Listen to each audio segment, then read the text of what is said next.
வீடியோக்குள்ளே போகிறதுக்கு முன்னாடி ஒரு சின்ன அனௌன்ஸ்மெண்ட். நம்ம சேனலை ரொம்ப நாளாக பார்க்குறவங்களுக்கு தெரியும், நம்ம பெய்டு அட்வர்டைஸ்மெண்ட்லாம் எதுவும் பெருசாக பண்ணுறது கிடையாது. But it's getting tough these days. So என்னோட ஒர்க் உங்களுக்கு பிடிச்சிருந்தா, உங்களுக்கு விருப்பம் இருந்தால் நம்ம சேனலோட growthக்கு உங்களால் முடிஞ்ச கான்ட்ரிபியூஷனை பண்ணுங்கள். அதுக்கான யூபிஐ ஐடி இப்போ ஸ்க்ரீனில் வரும் அண்ட் டிஸ்கிரிப்ஷன்லேயும் இருக்கும். அண்ட் அப்ராடில் இருக்கவங்களுக்கு பைமிய காஃபி லிங்கையும் நான் கீழே கொடுத்துருக்கேன். ஸோ பார்த்து பண்ணுங்கள். Welcome to haunted times. Summer ஹாலிடேஸ்க்கு அவங்களோட வீட்டுக்கு வந்த பிரான்சிஸை பயமுறுத்துவதற்காக செஞ்ச ஒரு விஷயம் ரொம்ப சீக்கிரத்தில் விபரீதமாக மாறும்னு லியாம் அண்ட் மியா ரெண்டு பேரும் கொஞ்சம் கூட எதிர்பார்க்கவே இல்லை. இன்னும் சில மணி நேரங்களில் அவங்களோட அப்பாவும் அம்மாவும் வந்துருவாங்கன்ற நிலையில என்ன பண்றது, எப்படி சமாளிக்கிறதுன்னு தெரியாம ரெண்டு பேரும் பயத்திலேயே வீட்டு ஹாலில் உட்கார்ந்துருந்தாங்க. அடுத்து என்ன நடந்துச்சு வாங்க இந்த வீடியோல பார்க்கலாம்.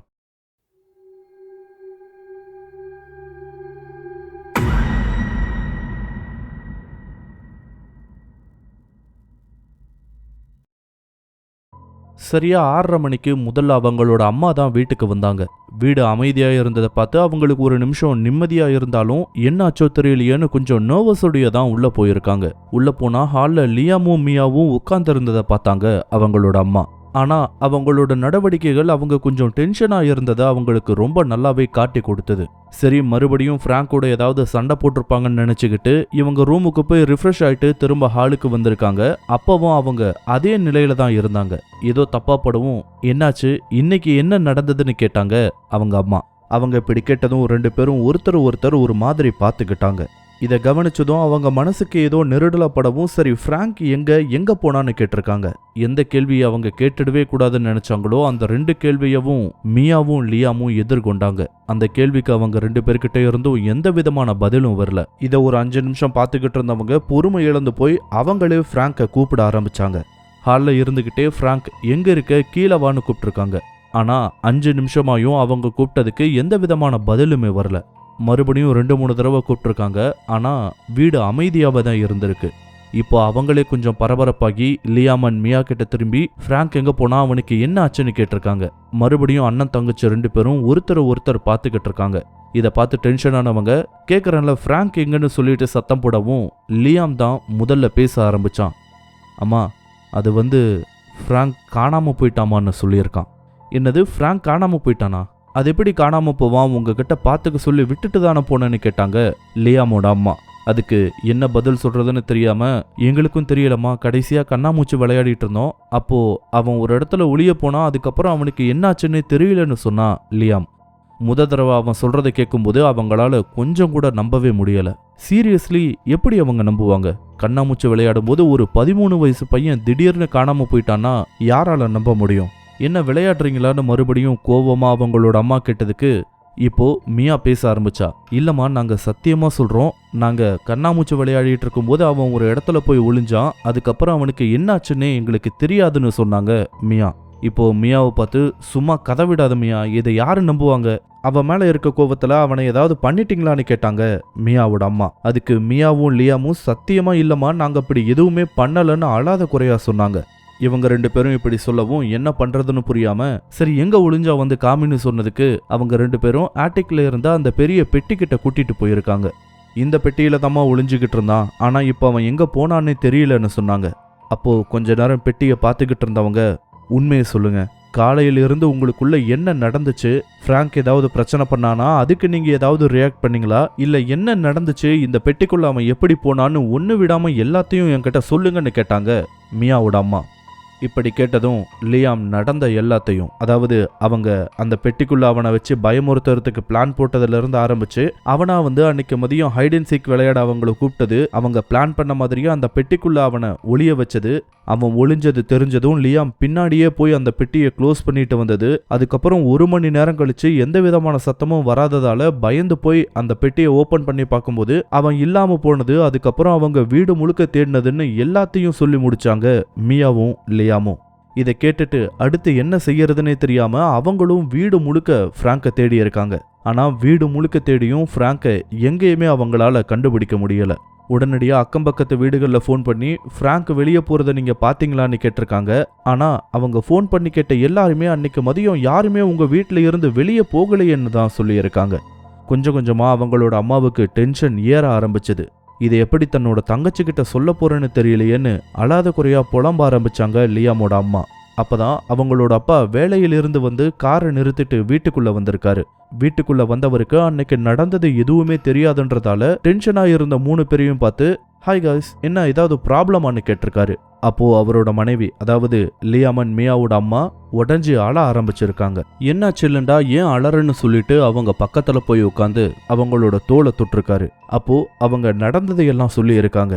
அவங்க சொல்றதையெல்லாம் கூர்ந்து கவனிச்சுக்கிட்டே வந்த அவரோட முகம் அந்த பெட்டியை குறிப்பிட்டதும் லைட்டா மாற ஆரம்பிச்சது. அவங்க சொல்லி முடிச்சதும் லியாம பார்த்து, இது மேல இருக்க அந்த பெட்டியிலையா போய் ஒளிஞ்சான்னு கேட்டாங்க. அவனும் ஆமான்னு பதில் சொன்னான். உடனடியா அவரும் மேல போய் செக் பண்ணியிருக்காரு. செக் பண்ணது மட்டும் இல்லாம அவரும் ஒரு தடவை வீடு முழுக்க செக் பண்ணிட்டு அக்கம் பக்கத்து வீடுகளுக்கெல்லாம் கால் பண்ணி பேசியிருக்காரு. ஆனா முதல்ல கிடைத்த தகவலே தான் இப்பவும் அவருக்கு கிடைச்சிருக்கு. ஸோ வேற வழி இல்லைன்றதும் ஃப்ராங்க் காணாம போன விஷயத்த அவங்களோட பேரண்ட்ஸ்க்கும் போலீஸ்க்கும் சொல்லி ஆகணுன்றது அவருக்கு ரொம்ப நல்லாவே புரிஞ்சது. முதல்ல ஃப்ராங்கோட பேரண்ட்ஸுக்கு தான் அவர் கால் பண்ணாரு. கால் பண்ணவர் ஃப்ராங்க் காணோன்ற விஷயத்த எப்படி சொல்றதுன்னு தடுமாறிக்கிட்டே ஒரு வழியா சொல்லி முடிச்சாரு. ஃப்ராங்க் காணோன்ற தகவல் அவங்களுக்கு தெரிய வந்ததும் வெடிச்சு அழ ஆரம்பிச்சாங்க. உடனே மியாவோட அம்மா கிட்ட போனை கொடுங்கன்னு சொல்லிட்டு அவங்களோட தங்கச்சி பயங்கரமா சத்தம் போட ஆரம்பிச்சாங்க. இதுக்கு நீ ஃப்ராங்கை எங்க வீட்டுக்கு கூட்டிட்டு வராதுன்னு சொல்லியிருந்தா நான் கூட்டிட்டு வராமையே இருந்திருப்பல. இப்ப என்னோட பையனுக்கு என்னாச்சு, என்ன பண்ணாங்க பசங்கன்னு சொல்லிட்டு பயங்கரமா சத்தம் போட ஆரம்பிச்சாங்க. அவங்க கிராஷ் அவுட் ஒரு வேலிடான கிராஷ் அவுட் தான். அவங்க கேட்ட கேள்விகளுக்கு மியாவோட அம்மாவுக்கு என்ன பதில் சொல்றதுன்னே தெரியல. இருந்தாலும் உடனடியா அவங்களை இங்க கிளம்பி வர சொல்லியிருக்காங்க. அடுத்ததா போலீஸ்க்கு கால் பண்ணாரு மியாவோட அப்பா. கால் பண்ணவரு ஃப்ராங்க காணோன்ற கம்ப்ளைண்ட் ஃபைல் பண்ணியிருக்காரு. கொஞ்ச நேரத்திலேயே 2 போலீஸ் ஆபீசர்ஸ் அவங்களோட வீட்டுக்கு வந்திருக்காங்க. வந்தவங்க வீடு முழுக்க செக் பண்ணி பார்த்துட்டு அந்த வீட்டுல இருந்தவங்க கிட்ட, நீங்க மார்னிங் வரைக்கும் வெயிட் பண்ணி பாருங்க, ஒருவேளை உங்களை பயமுறுத்துறதுக்காக ஃப்ராங்க் எங்கேயாவது ஓடி போய் இருந்தா அவன் திரும்பி வர சான்சஸ் இருக்கு.